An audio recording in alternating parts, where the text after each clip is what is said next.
Hi friends, ప్రభుత్వానికి నాదొక చిన్న విన్నపము.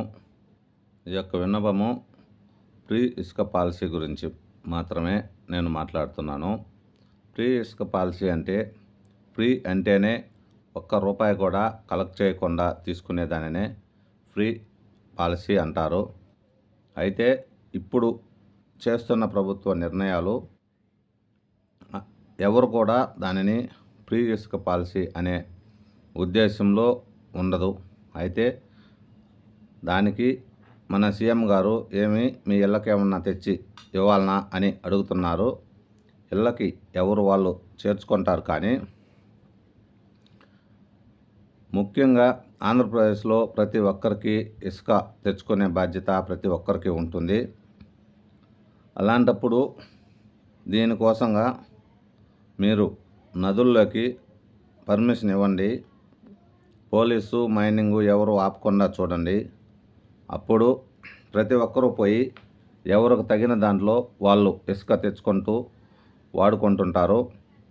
అయితే పక్క రాష్ట్రాలకు పోకూడదు కాబట్టి పక్క రాష్ట్రాల దగ్గర ప్రతి రాష్ట్రంకో మధ్యలో అన్ని చెక్కింగ్లు ఉన్నాయి కదా, అక్కడ హద్దుల్లో ఫుల్ బందోబస్తు పెట్టండి, పెనాల్టీ వేయండి.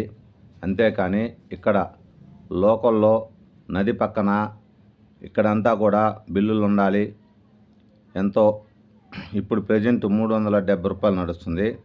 అయినా ఇసుక లేదు. ఒక 5 డేస్ నుంచి అస్సలు లేదు. అయితే దానికి పర్మిషన్ ఇవ్వచ్చు. దానివలన ప్రభుత్వానికి ఎలాంటి నష్టం లేదు. అక్కడ లేబర్ని పెట్టి మేమే కొట్టించుకుంటాం కదా, మేమే అంటే కస్టమర్స్ అన్నమాట, కొట్టించుకుంటారు. అప్పుడే ఫ్రీ ఇసుక పాలసీ అనే ఒక నినాదానికి తోడవుతుంది. ప్రతి ఒక్కరు కూడా ఫ్రీ ఇసుకనే అంటారు. అలా కాకుండా మీరు ఇప్పుడు సీనరేజీ, లోడింగ్ ఛార్జీ కలిపి టన్నుకు ₹90 ఏదో కలెక్ట్ చేస్తారని టాక్ వస్తుంది. అలా చేసినా కూడా ఇదంతా కూడా గ్యాంబ్లింగ్ జరిగే అవకాశం చాలా ఎక్కువ. కాబట్టి అలా కాకుండా ఏట్లోకి పంపించండి.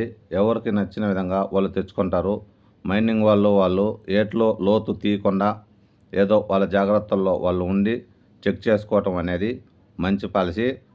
అసలు ఫ్రీ ఇసుక పాలసీ అనే నినాదానికి ₹1 డబ్బులు కలెక్ట్ చేసినా అది ఫ్రీ ఇసుక అనరు అనేది మన ప్రభుత్వం గుర్తుంచుకోదగిన విషయం.